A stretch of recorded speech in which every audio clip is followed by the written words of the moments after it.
Assalamualaikum warahmatullahi wabarakatuh.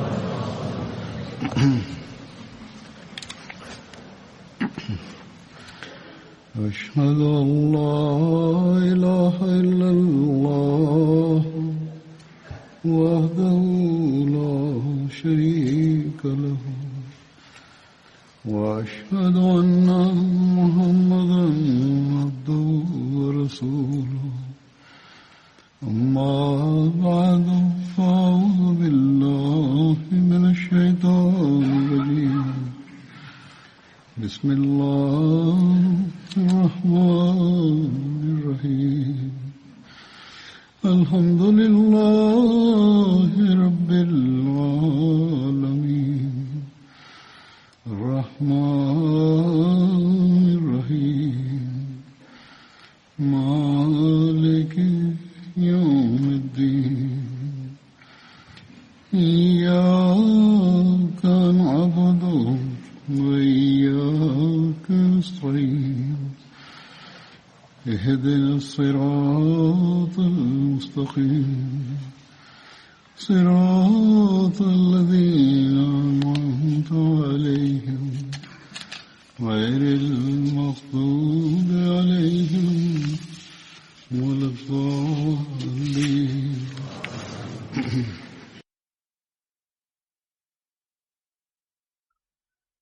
khutbah yang lalu, saya telah menyampaikan berkenaan dengan Hadrat Mus'ab bin Umair radhiyallahu anhu. Namun masih ada sebagian yang tersisa yang akan saya sampaikan pada hari ini. Hadrat Muslim Maud radhiyallahu anhu menjelaskan perihal pengkhidmatan Hadrat Mus'ab bin Umair bahwa beliau radhiyallahu anhu ditugaskan sebagai muballigh untuk Madinah. Hadrat Muslim Maud bersabda, Allah Ta'ala berkali-kali mengabarkan kepada Rasulullah bahwa telah tiba saatnya bagimu untuk hijrah. Diberitahukan juga kepada beliau bahwa tempat tujuan hijrah beliau adalah sebuah kota yang di dalamnya terdapat sumur-sumur dan kebun-kebun kurma. Sebelumnya, beliau sallallahu alaihi wasallam beranggapan bahwa kota itu adalah kota Yamamah. Namun, segera anggapan tersebut dihilangkan dari benak beliau. Lalu beliau mulai menanti bahwa sesuai dengan nubuatan dari Allah Ta'ala, kota yang ditakdirkan akan menjadikan dirinya sebagai tanah pijakan bagi Islam. Pada masa itu, tibalah masa haji. Orang-orang mulai berdatangan dari berbagai penjuru Arab untuk beribadah haji di Makkah.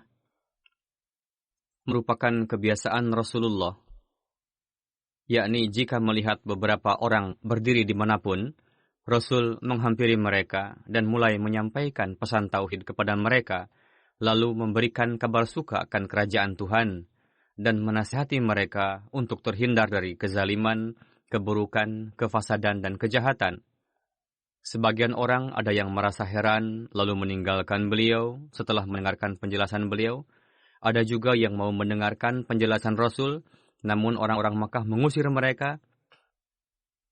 Ada juga orang-orang yang sebelumnya pernah mendengar provokasi orang-orang Makkah sehingga mereka mengolok-olok Rasulullah, lalu meninggalkan beliau.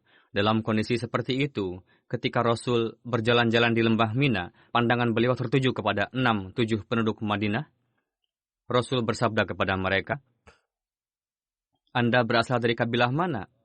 Mereka menjawab, dari kabilah Khazraj.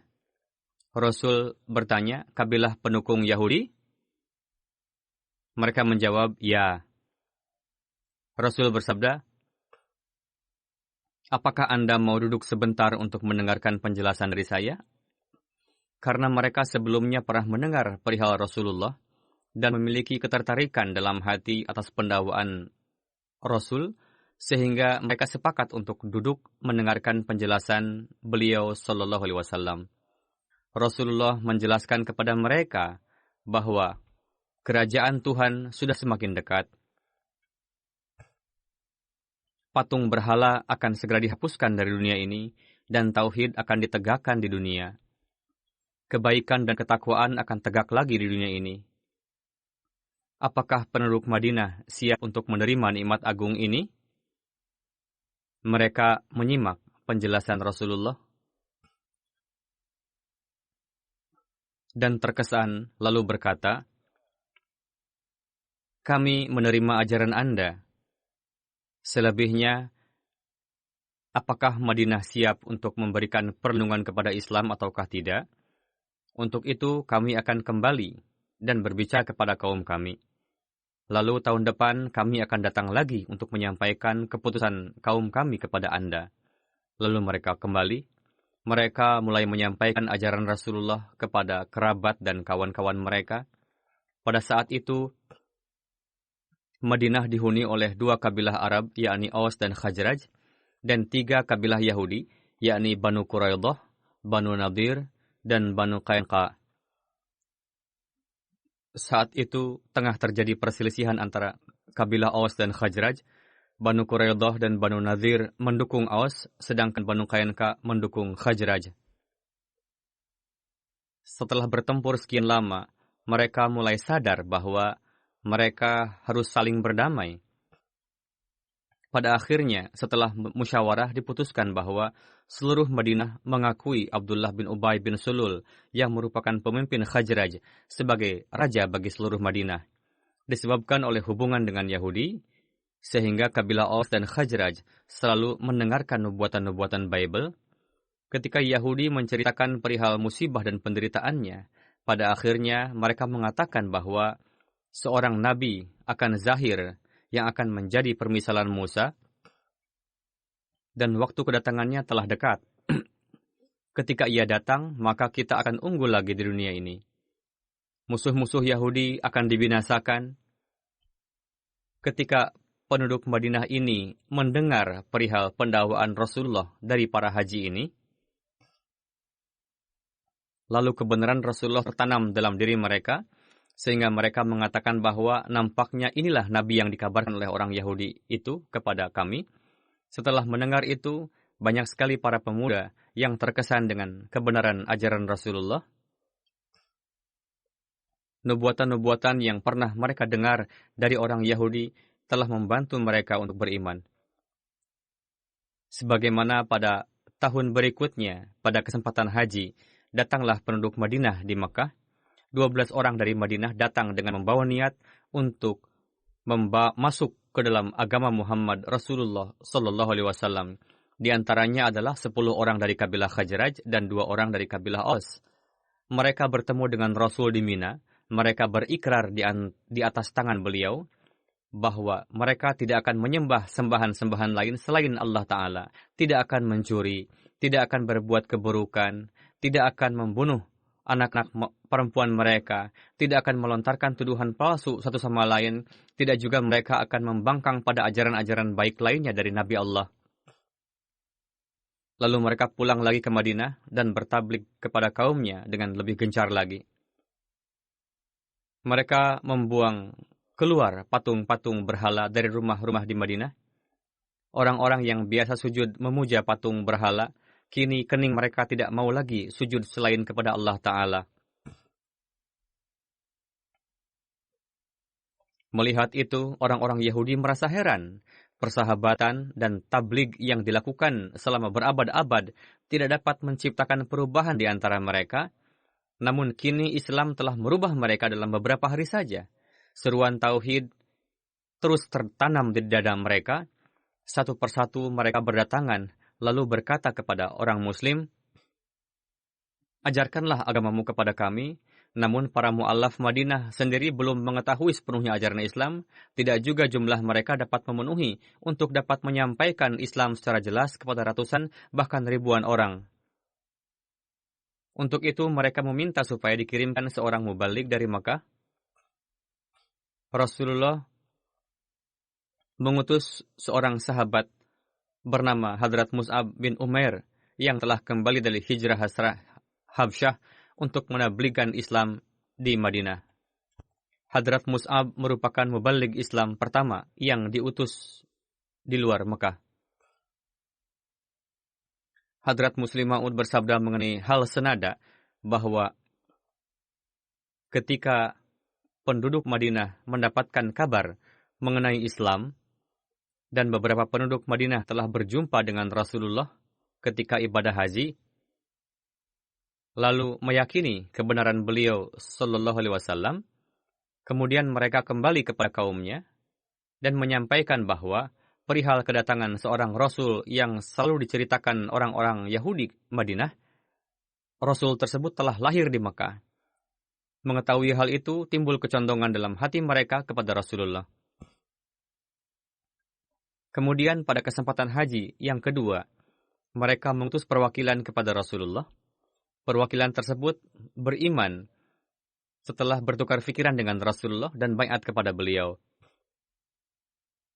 Karena pada saat itu orang-orang Mekah menentang keras Rasulullah, sehingga pertemuan itu dilakukan di sebuah lembah tanpa diketahui oleh orang-orang Mekah, dan terjadi juga baiat di sana. Karena itulah baiat itu disebut sebagai baiat Aqabah. Arti dari Aqabah adalah jalan terjal yang dilalui untuk mencapai puncak gunung.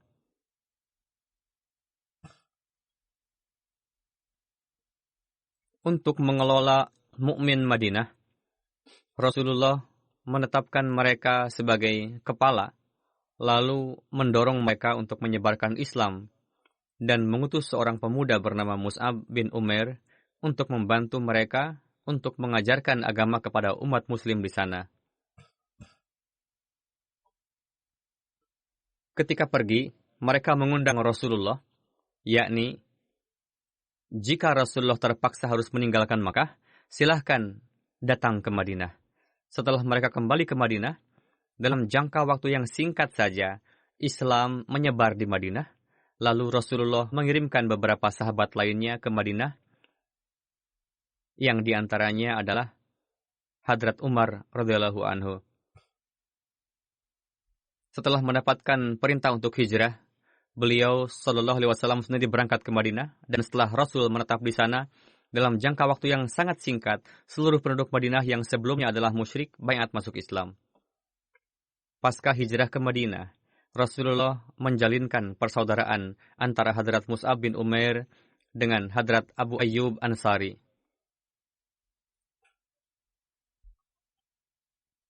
Hadrat Mus'ab bin Umair ikut serta pada perang Badar dan Uhud.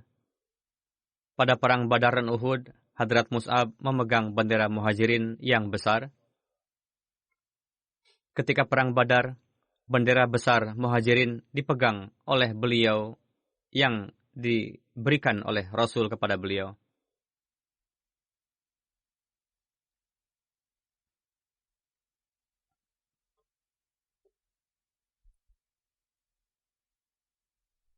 Dalam riwayat lain tertulis dalam Sirat Khatamun Nabiyyin oleh Hadrat Mirza Bashir Ahmad bahwa pada perang Uhud pun bendera Muhajirin dipegang oleh beliau radhiyallahu anhu. Rasulullah mengatur barisan laskar Islami lalu menetapkan amir bagi setiap kompi. Pada kesempatan itu dikabarkan kepada beliau Sallallahu Alaihi Wasallam bahwa bendera Laskar Quraisy dipegang oleh Talha. Sebagaimana Talha berasal dari keluarga yang berdasarkan aturan yang ditetapkan oleh leluhur tertinggi Quraisy, yakni Qusay bin Kilab, berhak untuk memegang bendera Quraisy pada saat peperangan. Setelah mengetahui hal itu, Rasul bersabda, "Kitalah yang lebih berhak untuk menampilkan kesetiaan kepada bangsa." Lalu Rasul mengambil bendera Muhajirin dari Hadrat Ali dan menyerahkannya kepada Hadrat Mus'ab bin Umair yang notabene berasal dari keluarga yang sama dengan Talha. Hadrat Mus'ab bin Umair syahid pada kesempatan perang Uhud. Pada perang Uhud, ketika Hadrat Mus'ab bertarung di depan Rasulullah, dan beliau syahid dalam pertarungan itu, beliau disyahidkan oleh Ibnu Qamiyah.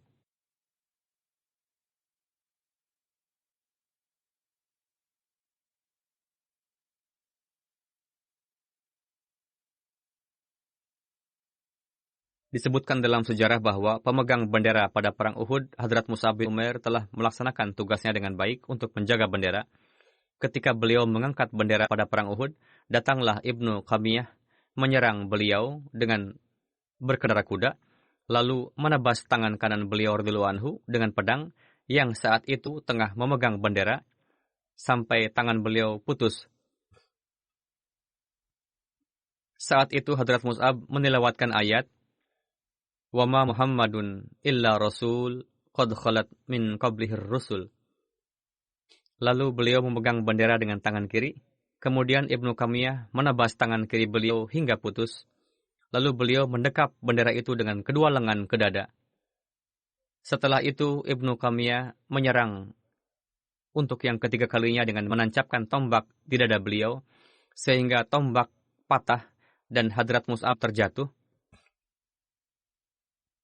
Lalu dua orang dari Banu Abduddar yang bernama Suwaibat bin Sa'ad Harmalah dan Abu Rum bin Umair maju, dan Abu Rum memegang bendera dan terus berada di tangan beliau sampai pasukan Muslim kembali ke Madinah. Ketika syahid, Hadrat Mus'ab berusia 40 tahun atau lebih dari itu. Dalam menjelaskan riwayat tersebut, Hadrat Mirza Bashir Ahmad menulis dalam buku Sirat Khatamun Nabiyyin bahwa Laskar Quraisy lebih kurang mengepung keempat penjuru dan terus menekan dengan serangannya yang bertubi-tubi. Mungkin umat muslim tidak lama setelah itu masih dapat bertahan.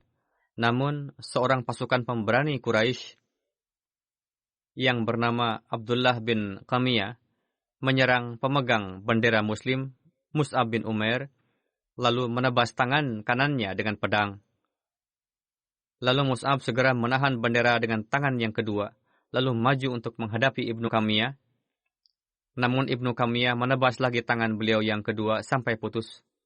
Setelah itu Mus'ab berusaha untuk mendekap bendera Islam dengan kedua lengan beliau ke dada. Lalu Ibnu Qamiyah menyerang untuk yang ketiga kalinya, sehingga menyebabkan syahidnya beliau dan terjatuh.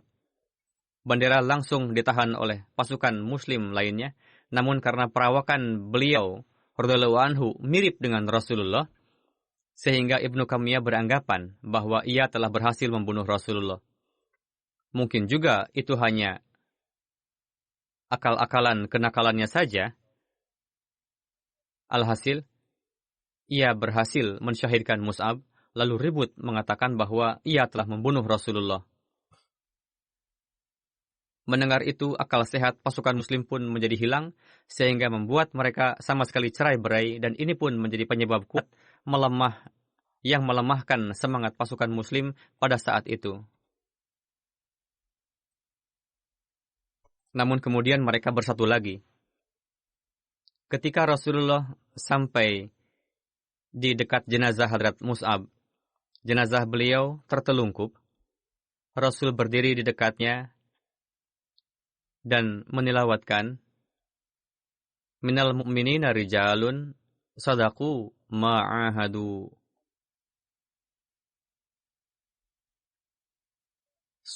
ma'ahadullah alaih, faminhum man qada nahbahu wa minhum man yantazir wa ma baddalu tabdila." Yakni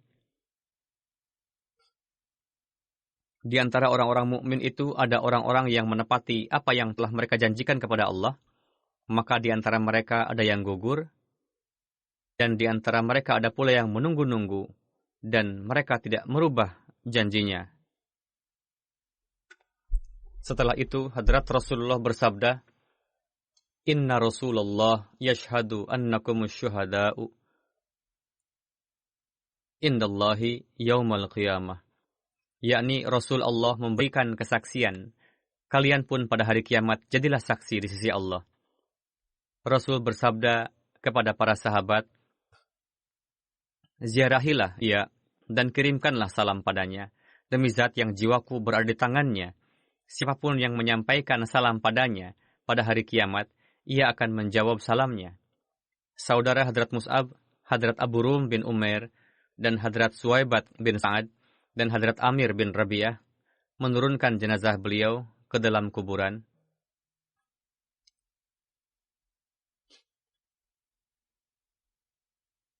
Dalam buku Sirat Khatamun Nabiyyin, Hadrat Mirza Bashir Ahmad menulis, di antara syuhada Uhud, salah satunya adalah Mus'ab bin Umair. Beliau adalah muhajir pertama yang diutus ke Madinah sebagai mubaligh Islam. Pada zaman jahiliyah, ia dianggap sebagai pemuda yang paling mewah pakaiannya dan hidup dengan bergelimang harta. Setelah masuk Islam, keadaannya sama sekali berubah. Sebagaimana diriwayatkan, suatu ketika Rasulullah melihat pakaian di tubuhnya yang dipenuhi dengan tambalan. Ketika Rasul teringat dengan keadaannya dahulu, beliau mencucurkan air mata. Ketika Mus'ab syahid di medan Uhud, kain yang ia miliki tidaklah cukup untuk menutupi tubuhnya. Jika kakinya ditutupi, maka bagian kepala akan terbuka. Begitu juga sebaliknya. Atas perintah Rasulullah, kain itu digunakan untuk menutupi bagian kepala, sedangkan kaki ditutupi oleh rumput. Diriwayatkan oleh Sahih Bukhari, suatu hari dipersembahkan hidangan buka puasa di hadapan Hadrat Abdurrahman bin Auf, yang saat itu tengah puasa. Beliau berkata, Mus'ab bin Umair telah syahid. Ia lebih baik dari saya. Beliau dikafani dengan satu kain, yang mana jika kakinya ditutupi, maka bagian kepala akan terbuka. Begitu juga sebaliknya. Perawi mengatakan, saya rasa beliau pun mengatakan bahwa Hamzah telah syahid dan lebih baik dari saya. Beliau mengatakan, kita telah mendapatkan kelapangan rezeki dunia. Atau berkata, ia telah diberikan nikmat dunia, dan kami khawatir, jangan-jangan kami tidak akan segera mendapatkan balasan atas kebaikan kami. Lalu beliau menangis, kemudian meninggalkan makanannya. Rasa takut kepada Allah Ta'ala dan teringat akan perlakuan Allah Ta'ala di akhirat nanti, yang karenanya beliau terharu dan mengatakan bahwa kami sedemikian mendapatkan nikmat dunia, sehingga jangan sampai di akhirat nanti tidak akan mendapatkan apa-apa.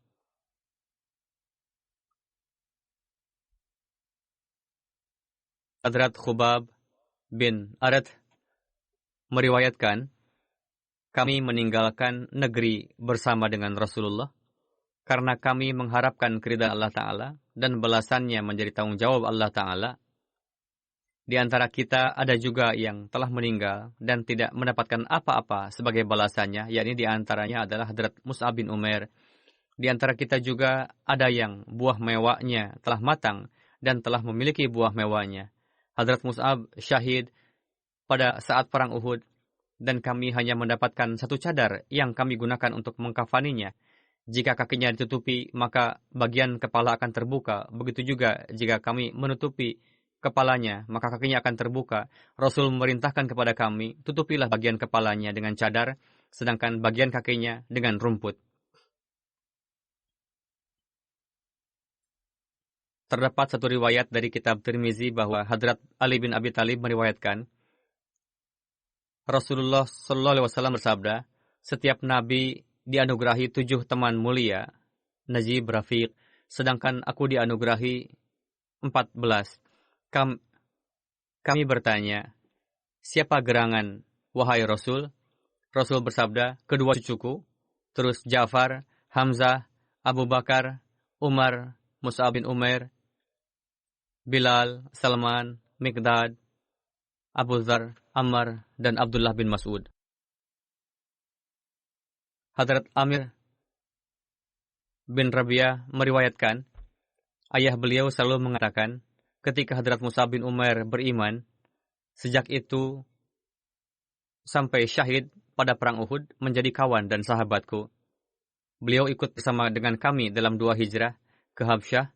Beliau juga merupakan kawanku di kalangan muhajirin. Saya tidak pernah melihat orang yang memiliki akhlak lebih mulia darinya dan lebih kurang darinya dalam berselisih. Setelah Rasul kembali ke Madinah, pasca perang Uhud, Rasul berjumpa dengan istri Hadrat Mus'ab, Hadrat Hamna binti Jahash. orang-orang mengabarkan kepada beliau perihal syahidnya saudara beliau. Hadrat Hamna berkata, "Inna lillahi wa inna ilaihi raji'un," dan mendoakan maghfirah bagi almarhum. Lalu orang-orang mengabarkan kepada beliau perihal syahidnya paman beliau Hadrat Hamzah. Hadrat Hamna berkata, "Inna lillahi wa inna ilaihi raji'un," dan mendoakan maghfirah bagi almarhum. Lalu orang-orang mengabarkan perihal syahidnya suami beliau, Hadrat Mus'ab bin Umair. Lalu beliau menangis dan gelisah. Rasul bersabda, "Bagi seorang wanita, pria atau suami memiliki kedudukan dan martabat yang khas." Dalam riwayat lainnya, terdapat kisah berkenaan dengan Hadrat Hamna binti Jahash. Ketika dikatakan kepada beliau bahwa saudara kamu telah meninggal, Hadrat Hamna menjawab, "Semoga Allah mengasihinya dan inna lillahi wa inna ilaihi raji'un." Lalu orang-orang mengabarkan perihal syahidnya suami beliau. Lalu beliau mengatakan, "Ya Tuhan." Rasul bersabda, "Wanita memiliki jalinan yang dalam dengan suaminya, yang tidak sama seperti dengan yang lainnya." Kisah tersebut dijelaskan juga oleh Hadrat Khalifatul Masih Ar-Rabi rahimahullah dengan gaya beliau, yakni berkenaan dengan bagaimana kondisi istri Hadrat Mus'ab bin Umair ketika sang suami wafat. Hadrat Khalifatul Masih Ar-Rabi rahimahullah bersabda, "Para sahabat pria dan wanita yang jumlah kerabatnya lebih dari satu, dikabarkan kepada mereka satu persatu secara perlahan, supaya rasa sakit akan derita kehilangan itu tidak datang secara serentak, sebagaimana ketika saudari Hadrat Abdullah, Hadrat Hamna binti Jahash hadir di hadapan Rasulullah. Rasul bersabda, 'Wahai Hamna, bersabarlah dan mohonlah ganjaran dari Allah Ta'ala.' Hamna berkata, 'Wahai Rasul, ganjaran untuk siapa?' Rasul bersabda, 'Untuk pamanmu Hamzah.' Hadrat Hamna berkata, 'Inna lillahi wa inna ilaihi raji'un. Ghafarallahu wa rahimahu hani'an lahu syahadah.' Setelah itu Rasul bersabda, 'Wahai Hamna, bersabarlah dan mohonlah ganjaran dari Allah Ta'ala.' Hamna bertanya, 'Wahai Rasul, ganjaran untuk siapa?' Rasul bersabda, 'Untuk saudaramu Abdullah.' Hadrat Hamna berkata, 'Inna lillahi wa inna ilaihi raji'un. Ghafarallahu wa rahimahu hani'an lahu syahadah.' Setelah itu Rasul bersabda, 'Wahai Hamna, bersabarlah dan mohonlah ganjaran dari Allah Ta'ala.' Hamna bertanya, 'Wahai Rasul, ganjaran untuk siapa?' Rasul bersabda, 'Untuk Mus'ab bin Umair.' Hamna berkata, 'Ya Tuhan.' Mendengar itu Rasul bersabda, 'Memang benar, suami memiliki hak besar atas istrinya, bukan pada siapa-siapa. Namun kenapa kamu mengucapkan demikian?' Hadrat Hamna menjawab, 'Wahai Rasul, saya teringat akan yatimnya anak-anaknya yang membuat saya gelisah, dan dalam kondisi demikian, kalimat tersebut keluar dari mulut saya.' Mendengar itu Rasul mendoakan untuk anak-anak Mus'ab. 'Ya Allah, jadilah pendukung, jadilah pelindung, penolong, dan sayangilah mereka, dan perlakukanlah mereka dengan sebaik-baiknya.' Lalu Allah Ta'ala memberikan perlakuan yang baik kepada mereka. Doa Rasulullah terkabul. Sampai di sini selesailah kisah Hadrat Mus'ab. InsyaAllah pada kesempatan yang akan datang akan disampaikan kisah sahabat berikutnya. Sekarang saya akan menekankan beberapa hal berkenaan dengan wabah coronavirus yang sedang melanda akhir-akhir ini. Sebagaimana telah diumumkan oleh pemerintah, kita semua hendaknya menempuh upaya pencegahan.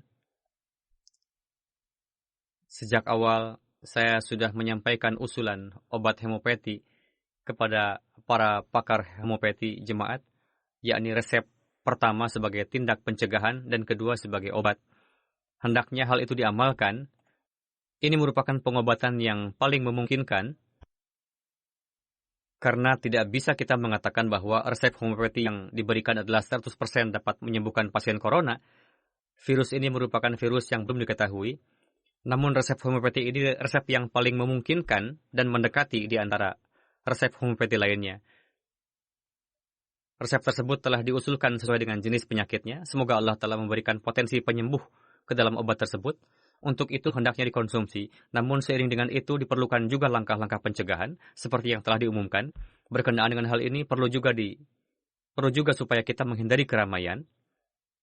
Bagi para jamaah masjid pun hendaknya berhati-hati jika mengidap demam walaupun ringan, tubuh pegal-pegal, bersin-bersin, flu dan lain-lain, hendaknya jangan dulu datang ke masjid, karena masjid pun memiliki hak agar tidak ada orang yang dapat memberikan dampak buruk kepada jamaah lainnya.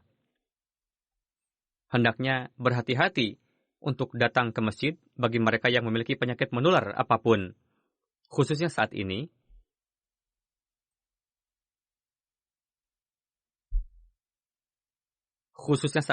Ketika bersin atau pada hari-hari biasa pun, hendaknya ketika bersin, tutupi dengan tangan atau menggunakan sapu tangan.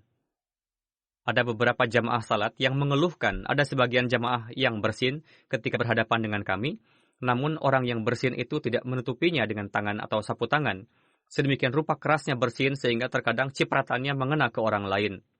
Dalam hal ini, jamaah yang ada di sebelahnya pun memiliki hak untuk dihargai. Untuk itu, setiap kita hendaknya memperhatikan hal ini. Saat ini khususnya seperti yang telah saya katakan, perlu bagi kita untuk berhati-hati. Pencegahan yang disampaikan oleh dokter saat ini adalah pastikan tangan dan wajah dalam keadaan bersih. Jika tangan dalam keadaan kotor, jangan sentuhkan ke wajah atau basuh dengan sanitizer. Namun, bagi kita sebagai muslim, jika melaksanakan salat 5 waktu dan melakukan wudhu secara rutin, membersihkan hidung dengan air, yakni melakukan wudhu dengan baik, maka ini merupakan kebersihan yang berstandar tinggi yang dapat memenuhi kekurangan sanitizer. Karena saat ini yang kita dengar dari berita bahwa sanitizer telah habis terjual di toko-toko, orang-orang telah memborong segala sesuatu karena panik, rak-rak di toko-toko kosong dan khususnya barang-barang yang dapat digunakan untuk tujuan ini.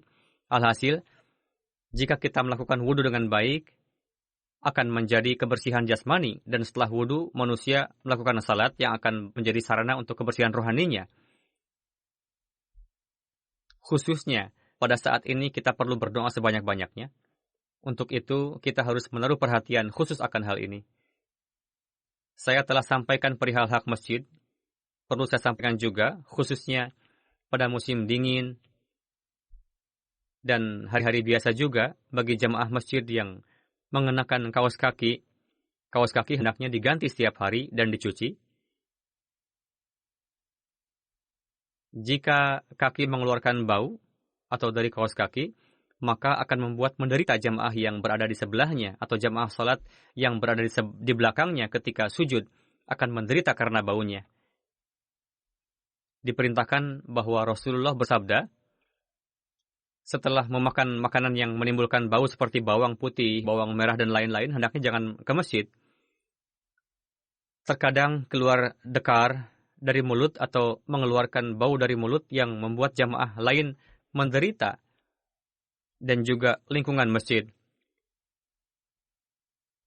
Bahkan diperintahkan untuk mengenakan wewangian ketika masuk ke masjid.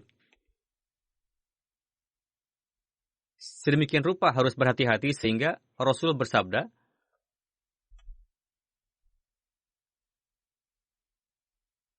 janganlah melewati bagian dalam masjid ketika membawa daging mentah di mana ada orang yang tengah duduk.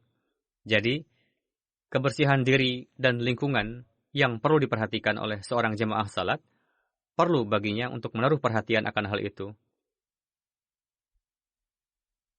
Namun artinya bukanlah sama sekali tidak datang ke masjid karena alasan tersebut. Ambillah fatwa dari diri setelah melihat kondisi zahir diri sendiri, dan hendaknya ingat selalu bahwa Allah Ta'ala mengetahui keadaan hati. Untuk itu, jika ada penyakit, yakinkanlah dengan mengunjungi dokter untuk mengetahui penyakit apa itu. namun lebih baik untuk tidak datang dulu 1 atau 2 hari. Begitu juga saat ini dikatakan untuk tidak berjabatan tangan, dan ini pun sangat penting karena tidak ada yang tahu bagaimana tangan seseorang. Meskipun dengan berjabatan tangan, jalinan persaudaraan dan kecintaan semakin meningkat, namun saat ini disebabkan oleh penyakit ini, lebih baik kita hindari dulu berjabatan tangan. Orang-orang duniawi yang sebelum ini sering mengkritik kita dengan mengatakan bahwa kita, kaum pria, tidak berjabatan tangan dengan wanita di dalam Islam. Dalam hal ini telah terjadi kejadian lucu, yakni ada seorang menteri di Jerman yang menolak bersalaman dengan anggota dewan. Anggota parlemen di sini pun ada yang mengatakan, saat ini kita terhindar dari berjabatan tangan disebabkan oleh virus corona, dan itu adalah baik katanya. Karena berjabatan tangan bukanlah tradisi kita.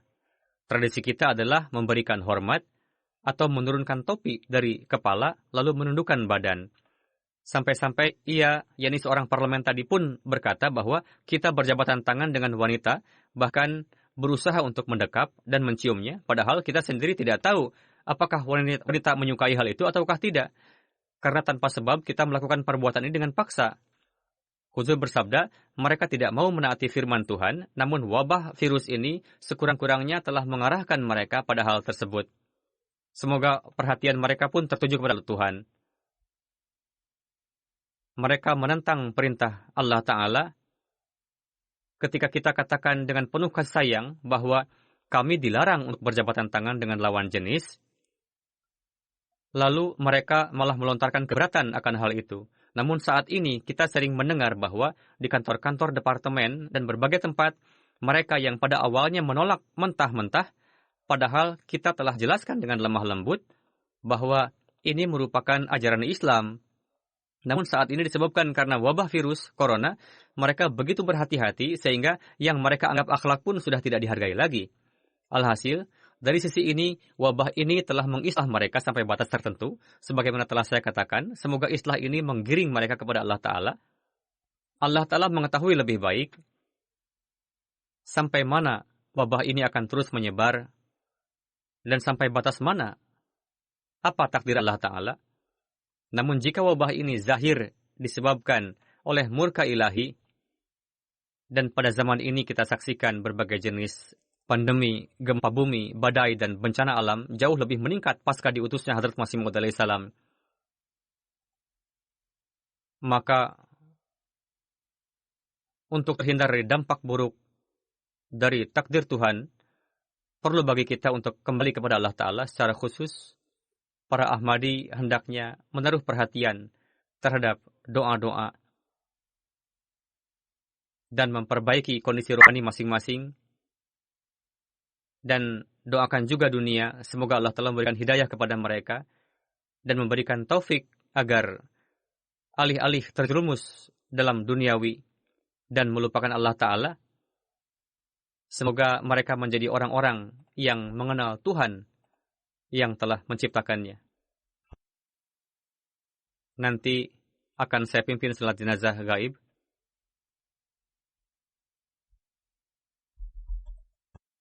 Jenazah pertama adalah untuk saudara Tanzil Ahmad Bhatt, putra dari Akil Ahmad Bhatt Sahib. Beliau masih sangat belia, yakni 11 tahun.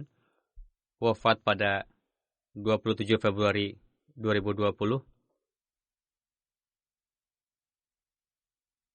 Menurut hemat saya, ini merupakan bukan kewafatan biasa, melainkan syahid. Saya akan sampaikan kejadiannya.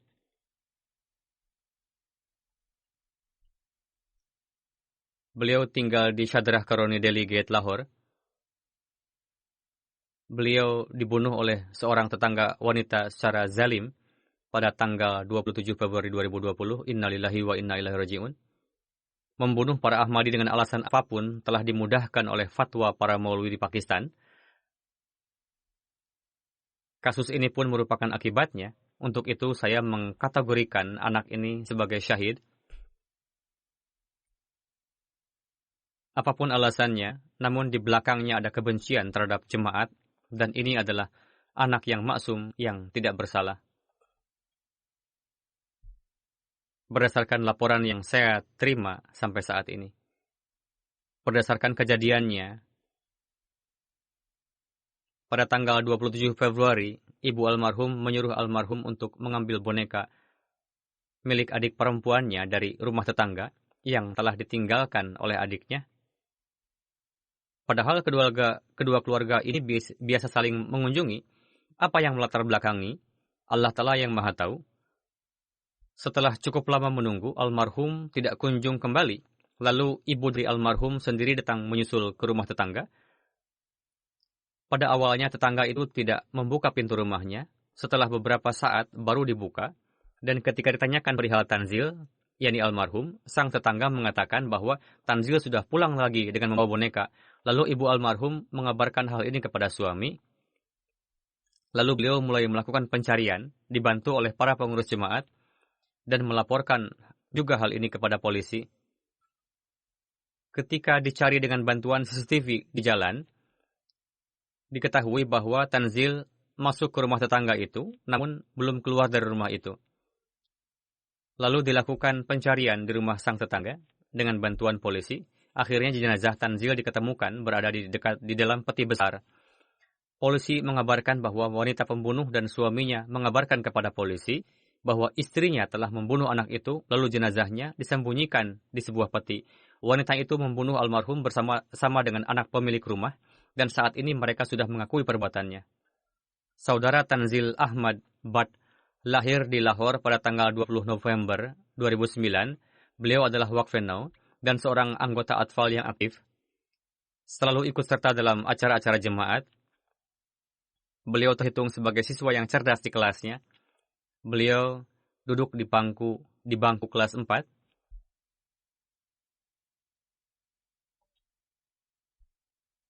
Pasca kewafatan, ketika nilainya keluar, ia mendapatkan nilai 729 dari nilai total 750 dan mendapatkan peringkat pertama. Ibunda almarhum mengabarkan bahwa di antara saudara-saudari lainnya, almarhum adalah yang paling taat. Sebelum melakukan apapun, selalu meminta izin terlebih dulu kepada saya.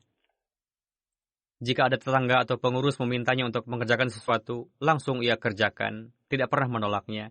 Bahkan wanita pembunuhnya pun terkadang suka meminta bantuannya, dan almarhum mengerjakannya. Guru sekolah dan para pengurus jemaat selalu memuji anak ini. Ia rutin menyaksikan program MTA, khususnya tayangan anak-anak dan juga khutbah.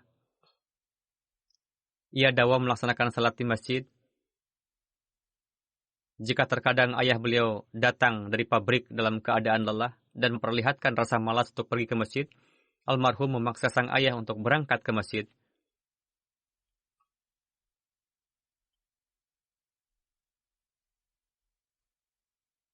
Almarhum meninggalkan ayah akil Ahmad Bhatt, ibunda beliau Nailah Akil, dan 4 saudara-saudarinya. Almarhum memiliki 2 saudara dan 2 saudari. Semoga Allah Ta'ala memberikan tempat tercinta di sisinya. Para pembunuhnya mendapatkan hukuman atas kejahatannya, dan semoga orang tua beliau diberikan kesabaran dan kedamaian. Jenazah kedua adalah Brigadir Bashir Ahmad Sahib, mantan Amir Wilayah Rawalpindi, putra dari Dr. Muhammad Abdullah Sahib.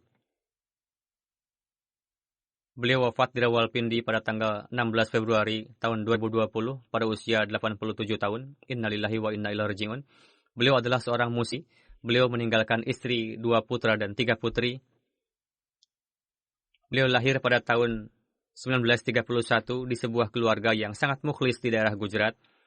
Ayahanda beliau baiat dengan sendirinya ke dalam jemaat lalu bergabung dalam Jemaat Ahmadiyah. Beliau menempuh pendidikan dasar di Kadian. Beliau lulus ujian matrik pada tahun 47. Pada tahun 52, beliau menempuh pendidikan di Six Long Course Military Academy, Pakistan selama di Pak Fauj. Pada tahun 82, beliau pensiun sebagai brigadir tentara. Beliau mendapatkan taufik untuk mengkhidmati negeri dalam jangka waktu yang panjang sebagai kepala Policy Institute di Islamabad. Dengan begitu, beliau mendapatkan taufik mengkhidmati negeri selama 66 tahun. Pengkhidmatan beliau di jemaat sebagai berikut. Pada tahun 2012, saya tetapkan beliau sebagai Amir Jemaat Rawalpindi. Sampai 9 Februari 2020, beliau mendapat taufik berkhidmat sebagai Amir Jemaat Rawalpindi. Tahun 79, beliau pindah ke Rawalpindi. Beliau mendapat taufik berkhidmat sebagai Amir dan Sekretaris Jemaat Rawalpindi selama 16 tahun. Juga sebagai Direktur Fazal Umar Foundation dan berkali-kali sebagai anggota komite Syuro. Almarhum sangat mukhlis dan berkhidmat dengan penuh ketulusan. Beliau figur yang rendah hati, penyayang, mengkhidmati kemanusiaan, dan membantu orang yang membutuhkan dengan lapang dada. Dalam urusan mengkhidmati agama, beliau sangat disiplin waktu dan memegang prinsip. Beliau berkhidmat dengan gesit dan menasihatkan hal tersebut juga kepada sejawatnya dan tidak bisa tahan dengan kemalasan dalam urusan agama atau hal lainnya juga. Beliau selalu memfollow up para anggota Amilah pada waktunya atas program-program yang diputuskan. Beliau orang yang rajin berdoa, beribadah, mukhlis dan sangat mencintai khilafat. Daya ingat beliau sangat baik sampai akhir hayat. Beliau mencintai Rasulullah dan Hadrat Masih Maud alaihi salam dan senantiasa bersyukur kepada Allah Ta'ala atas statusnya sebagai seorang Ahmadi. Al-Quran, hadis, dan buku-buku Hadrat Masih Maud alaihi salam selalu berada di dekat sandaran beliau. Mutalaah beliau sangat luas. Beliau selalu memberikan bantuan finansial kepada orang-orang yang membutuhkan, fakir miskin, dengan hati yang lapang dada dan diam-diam. Secara khusus beliau sangat antusias untuk memenuhi kebutuhan para janda dan selalu siap untuk membantu setiap saat. Banyak individu dan keluarga yang mendapatkan bantuan secara rutin dari beliau. Sedemikian besar bantuan beliau sehingga ada seseorang yang menulis bahwa ketika tokonya terbakar, almarhum memberikan uang kepada saya secara diam-diam, lalu meminta saya untuk tidak menceritakannya kepada orang lain. Ketika dibuka bantuan uangnya sebesar 200.000 rupiah Pakistan. Ketika orang itu mengembalikan uang tersebut setelah berlalu sekian lama dan berusaha untuk mengembalikannya, almarhum mengatakan, bukan untuk ini saya berikan uang kepada Anda. Mubalik Rawalpindi bernama Tahir Mahmud Sahib menulis bahwa Amir Sahib, yakni almarhum, memiliki tabiat yang tidak banyak bicara, penyayang, dan rajin berdoa. Beberapa hari sebelum Jumat, beliau datang ke Aiwan Tauhid. Di sana beliau melaksanakan salat nafal dengan penuh kekhusyuan dan rintihan. Beliau menceritakan kisah para sahabat dan sesepuh jemaat di Kadian, di mana beliau mendapatkan tarbiyat kepada orang yang salat dengan tergesa-gesa. Beliau menzahirkan kebahagiaannya kepada orang-orang yang salat dengan khusyuk, menekankan untuk membaca doa-doa yang disunnahkan dan tasbih. Beliau sendiri adalah seorang pendoa dan melaksanakan salat dengan lama, menekankan orang-orang untuk melaksanakan salat. Setiap orang menulis bahwa beliau selalu membantu orang-orang yang membutuhkan. Jika ada orang yang berterima kasih kepada beliau, beliau melarangnya. Beliau mencintai buku Hadrat Masih Maud alaihi salam dan selalu menceritakan ma'rifat buku Hadrat Masih Maud alaihi salam dalam pertemuan-pertemuan. Sekretaris Fazil Umar Foundation bernama Nasir Syam Sahib menulis,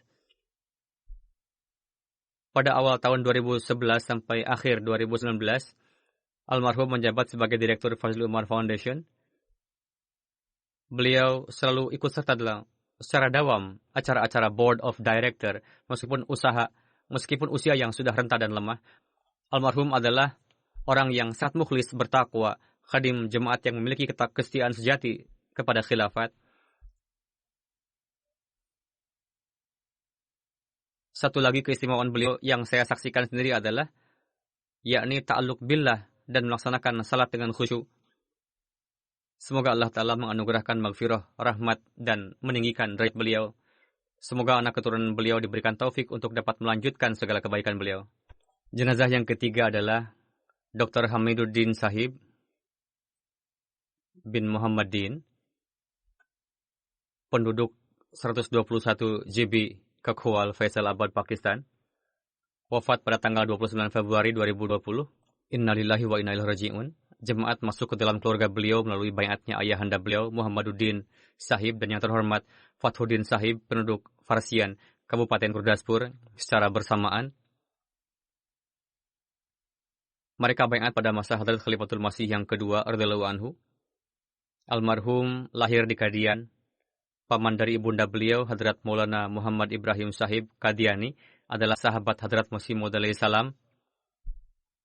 Sebelumnya beliau merupakan ulama Kristen yang terkenal dan mengajar di Madrasah Ahmadiyah Qadian dalam jangka waktu yang panjang. Pasca perpecahan India-Pakistan, keluarga almarhum pindah ke Faisalabad. Profesi beliau adalah seorang pembuat obat atau dispenser. Sehingga beliau mendapatkan taufik untuk dapat mengkhidmati kemanusiaan secara total di masyarakat. Beliau biasa memberikan pengobatan secara gratis kepada yang membutuhkan. Beliau adalah figur yang sederhana, muttaqi, sejak kecil dawam salat, puasa, hormat terhadap tanda-tanda kebesaran Tuhan, syairillah, pecinta khilafat, penyayang, tawakal kepada Allah, jujur dan menjaga amanah. Beliau tidak pernah menolak permintaan orang lain. Seorang yang simpatik dan berupaya untuk menolong orang lain. Beliau pun mendapatkan taufik untuk mengkhidmati jemaat dalam berbagai pengkhidmatan. Putra beliau, Karimuddin Syam Syahib, seorang mubalik yang saat ini tengah mendapatkan tugas untuk berkhidmat di Tanzania, disebabkan oleh kesibukan dalam berkhidmat di lapangan pengkhidmatan, sehingga tidak dapat ikut serta menghadiri pemakaman. Menantu beliau seorang mubalik, dan menantu yang kedua juga seorang muallim. Seorang cucu beliau juga adalah mahasiswa Jamiah Rabwah Darjah Syahid. Demikian pula banyak cucu beliau yang ikut serta dalam nizam beberkat wakaf Pino.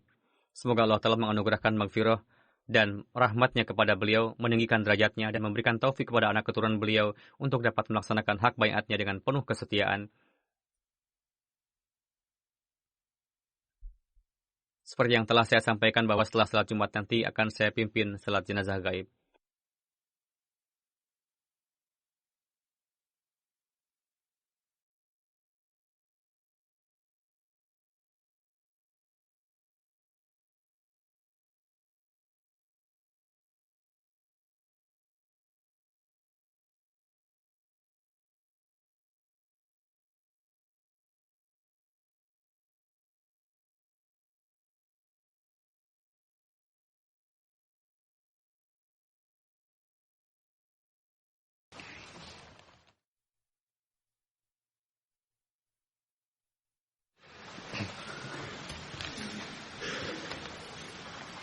الحمد لله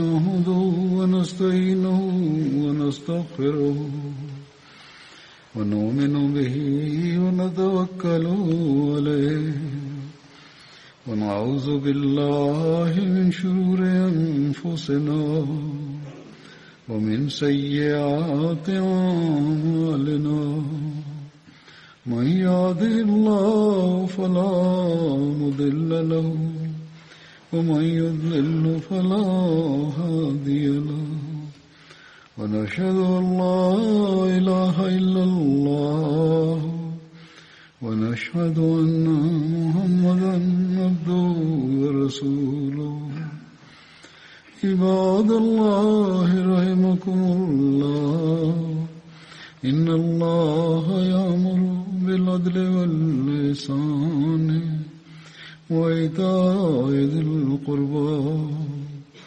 وينهى عن الفحشاء والمنكر والبغي يعظكم لعلكم تذكرون اذكروا الله يذكركم وادعوه يستجب لكم ولذكر الله